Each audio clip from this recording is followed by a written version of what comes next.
മഹാദേവൻ ധ്യാനിച്ചുകൊണ്ടിരിക്കുമ്പോൾ ശൈവസാധുക്കൾ എന്നറിയപ്പെടുന്ന അഘോരികൾ തങ്ങളുടെ മഹാദേവനെ ദർശിക്കുവാൻ കൈലാസത്തിലെത്തി. എന്നാൽ മഹാദേവനെ ദർശിക്കുവാൻ തന്റെ വാഹനമായ നന്ദികേശൻ അവരെ അനുവദിച്ചില്ല.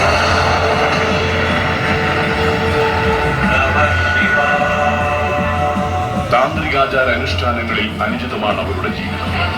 ജടയേന്തിയ താടിയും മുടിയും കപാലവും തൃശൂലവും കയ്യിലേന്തി തീഷ്ണരൂപമായ അഘോരി രൂപം സ്വീകരിച്ച് അവരോടൊപ്പം ചേർന്ന് ആനന്ദ നൃത്തമാണ്.